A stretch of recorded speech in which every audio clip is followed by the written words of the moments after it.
नमस्कार दर्शक बंधुगण आज मु आपको ये भिडियो कहनेबी जे आपने भी प्रधानमंत्री किसान सम्मान निधि योजनार हिताधिकारी आपने भी टंका पाई ना तो आपने केमिति पाइबे मु आज आपको संपूर्ण भिडियो कहनेबी ता सहित कहनेबी जो माँ मैंने भौणी मैंने भाई मैंने टंका 2 तारिख दिन 2000 लेखाएं पाई ना तो तांकर कौन भूल रही से टंका पाई पार ना मु आज आपको ये भिडियो कहनेबी। तो आपने तो समस्ते जानी आपणकर टंका 20 इनस्टॉलमेंट आपको 2 अगस्त दिन समस्त अकाउंट को रिसीव हो सारी।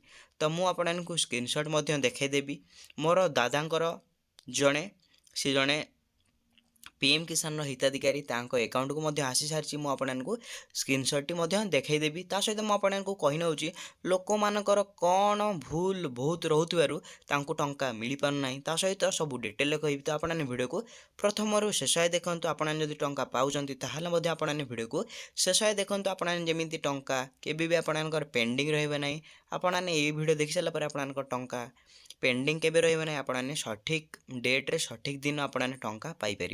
चलतु डेरी नक मु स्टार्ट कर आपने देखिए पीएम किसान ऑफिशियल वेबसाइट रे एक इम्पोर्टाट नोट आसी सारी। तो मुझे उड़िया रे बुझे नेबी तो ये आपंकर इंग्लीश लिखाई मुझे उड़िया रे गोटी गोटी कर कहनेबी। तो देखिए प्रथम कहगला जे ये किसी सस्पिशियस लोक देखा जाउछन्ती जो मान कि गोटे फैमिली रे जड़े नुहे 2 जण नुह 3 जण लेखाएं टंका पाउछन्ती। से सरकार कौन कले ना जदि आपणक परिवार रे जदि आपणक परिवार 3 जण लोक टंका पाउछन्ती से 3 जनकर पैसा मिलूना तो केते जन को टंका मिलूँ जदि आपणक परिवार रे मोट सदस्य अछन्ती 7 जन किंतु आपणक परिवार रे जड़े सदस्य पाइबा कथा किंतु यदि आपणक परिवार रे 3 जन पाउछन्ती ताहले आपने एठरू बाद पड़ीजिवे। यदि आपने सेमिति करछन्ती ताहले आपने निजे सरेंडर कर दियंतु आपणक परिवार रे केवल गोटे हिताधिकारी टंका पाई परिवे।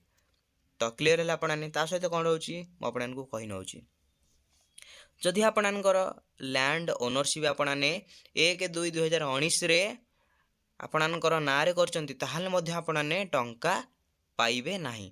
जो मानकर लैंड ओनरशिप 2019 पूर्वर अच्छी से माने पीएम किसान योजना रू टंका पाई परिवे। तो प्रथम आपने बुझीपाइले सहित द्वितीय बहुत एमिती मेंबर देखा जाउछन्ती फैमिली रे 2 जण किंबा 3 जण किंबा बोथ स्वामी टंका पाउची ता सहित स्त्री भी टंका पाउची एमिती बहुत जन यदि टंका पाइबे ताहले सरकार सेटाकू पीएम किसान हिताधिकारी रे अलाउ करिवे नै। आपने जी हेले भी स्वामी नहले स्त्री जणे फैमिली रो जणे हिताधिकारी टंका पाइबे बोली सरकार एठरे कहउछन्ती। ता सहित कोन रहिछि डिटेल मु आपनकू कहि नउछि बहुत एमिती अछन्ती जे मानकर फिजिकली वेरिफिकेशन इज इनकम्प्लीटेड जदि आपनकर कंप्लीटेड हेई नै ताहले मध्य आपने टंका पाई परिवे नाही। ता सहित मु आपनकू उड़िया रे कहि नउछि काहेकि बहुत लोक टंका पाई नांदी। तो आपने वीडियो को शेष पर्यंत देखंतु आपने सब किछि जानि परिवे। तो दर्शक बंधुगण आपने देखि पारथुवे पीएम किसान योजना 20तम किस्ती टंका कहीं आसुना। तो आपणकर फाइनाल अपडेट कौन रही अंतिम अपडेट मु आपको कही नौ तो कौन आपने भूल कर आपको टंका मिलूना आउ अलग लोक मानक मिलूँ तो मुझे डिटेल कहि। तो देखिए आपणकर एठरे प्रधान कारण गुड़िक रोचे मुख्यतः इम्पोर्टाट कारण जो आपने टंका पाई पारुना। तो आपने कौन ये 4टा भूल आपने करुले भूल करंतु ना। तो प्रथम मु आपको देखी नौ गोटी गोटी करके कहि। तो मु पूर्वर ही 20तम किस्ती टंका पाइबा पूर्वर मु वीडियो बनई जे जदि आपने EKYC करेंगे ना ताहले आपन अकाउंट को टंका आसीबो ना। सतकू सत से ही है आपण अकाउंट को जदि आपने EKYC करना ताहले आपण अकाउंट को टंका आसला ना। ता सहित मुझे कही नौ तो ये मुझे देखी पारते भूल आधार बरणी जदि आपने भूल निजर आधार भूल नंबर दौरान कि आपने भूल तथ्य सरकार को प्रदान करने पीएम किसान सम्मान निधि योजना हिताधिकारी हो पारे ना। माने आपने जदि पूर्वर टंका पाउथिले एबे आउ टंका पाइबे ना। जदि आपने भूल अकाउंट तथ्य दौरान ताहले आपने एठरे अयोग्य बोली विवेचित हेबा बोली कहा जाउची। जदि लाभ प्राप्ति जांच रे विलंब होउची ମାନେ ଆପଣମାନେ ଯଦି ଆପଣଙ୍କର ଡିଟେଲ୍ ଦେବାରେ ବିଳମ୍ବ ହେଉଛି କିମ୍ବା ଆପଣମାନେ କୌଣସି ଆପଣଙ୍କର ଡକୁମେଣ୍ଟ ଦେଇନାହାନ୍ତି ତାହେଲେ ମଧ୍ୟ ଆପଣମାନେ ପ୍ରଧାନମନ୍ତ୍ରୀ କିଷାନ ସମ୍ମାନ ନିଧିରୁ ବାଦ୍ ପଡ଼ିବେ ବୋଲି କୁହାଯାଉଛି। ତା ସହିତ ଯଦି ଆପଣଙ୍କର ପେଣ୍ଡିଂ ଷ୍ଟାଟସ୍ ରହିଛି ତାହେଲେ ମଧ୍ୟ ଆପଣମାନେ ଟଙ୍କା ପାଇବେ ନାହିଁ। ଯଦି ଆପଣଙ୍କର ନିଜର ଷ୍ଟାଟସ୍ ଆପଣମାନେ ଯାଞ୍ଚ କରିପାରୁନାହାନ୍ତି ତାହେଲେ ଆପଣମାନେ କମେଣ୍ଟ ବକ୍ସରେ ଆପଣମାନେ କମେଣ୍ଟ କରନ୍ତୁ। ମୁଁ ଆପଣଙ୍କୁ ଦେଖାଇ ନେବି ଆପଣମାନେ କେମିତି ଆପଣଙ୍କର ଷ୍ଟାଟସ୍ ଚେକ୍ କରିବେ। ତା ସହିତ ଆପଣମାନେ କେମିତି ଦେଖିବେ ଯେ ଆପଣଙ୍କର କେଉଁ ଆକାଉଣ୍ଟକୁ ଟଙ୍କା ଆସିଛି ସବୁକିଛି ମୁଁ ଆପଣଙ୍କୁ କହିନେବି। ତ ଆପଣମାନେ କ'ଣ କରିବେ କମେଣ୍ଟରେ କମେଣ୍ଟ କରିବେ।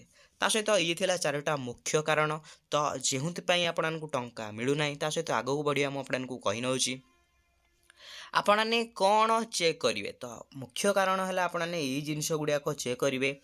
ପିଏମ୍ କିଷାନ ପୋର୍ଟାଲରେ ଯାଇ ଆପଣମାନେ KYC ଚେକ୍ କରନ୍ତୁ। ତ ପ୍ରଥମ କଥା ଯେଉଁ ହିତାଧିକାରୀ ଟଙ୍କା ପାଇନାହାନ୍ତି ସେମାନଙ୍କୁ ମୁଁ ରିକ୍ୱେଷ୍ଟ କରୁଛି ତ ଆପଣମାନେ କ'ଣ କରିବେ ପିଏମ୍ କିଷାନ ଅଫିସିଆଲ୍ ୱେବସାଇଟ୍କୁ ଯିବେ। ଯାଇକି ସେଠାରେ ଆପଣମାନେ KYC ଆପଣଙ୍କ ଚେକ୍ କରିବେ। ମାନେ ଆପଣଙ୍କର KYC କମ୍ପ୍ଲିଟେଡ଼ ଅଛି ନା ପେଣ୍ଡିଂ ଅଛି ନା ଇନକମ୍ପ୍ଲିଟ୍ ଅଛି ଆପଣଙ୍କୁ ଦେଖି ନେବାର ଅଛି। ପ୍ରଥମ କଥା ଆଧାର ଓ ବ୍ୟାଙ୍କ ଖାତା ବିବରଣୀ ଆପଣମାନେ ଯାଞ୍ଚ କରିବେ। ଆପଣଙ୍କର ଆଧାର ସହିତ ବ୍ୟାଙ୍କ ଲିଙ୍କ୍ ଅଛି କି ନାହିଁ, ଆପଣଙ୍କ ବ୍ୟାଙ୍କ ଯେଉଁ ବ୍ୟାଙ୍କ ଲିଙ୍କ୍ ଅଛି ସେଇ ବ୍ୟାଙ୍କ ସହିତ ଆପଣଙ୍କର NPCI ଲିଙ୍କ୍ ଅଛି କି ନାହିଁ ଆପଣଙ୍କୁ ସେଇଟା ଦେଖିବାର ଅଛି। ଡେବିଟ୍ ମୁଖ୍ୟତଃ ଡାଇରେକ୍ଟ ବେନିଫିଟ୍ ଟୁ ଟ୍ରାନ୍ସଫର। ଯଦି ଆପଣଙ୍କର ଗୋଟିଏ ବ୍ୟାଙ୍କରୁ ଅନ୍ୟ ବ୍ୟାଙ୍କକୁ ଟଙ୍କା ଟ୍ରାନ୍ସଫର ହୋଇପାରୁନାହାନ୍ତି ତାହେଲେ ସରକାର ଆପଣଙ୍କ ବ୍ୟାଙ୍କକୁ କେମିତି ଟଙ୍କା ପଠାଇବେ। ତ କ୍ଲିୟର ହେଲେ ଆପଣମାନେ ତ ଦେଖିନେବାର ଅଛି।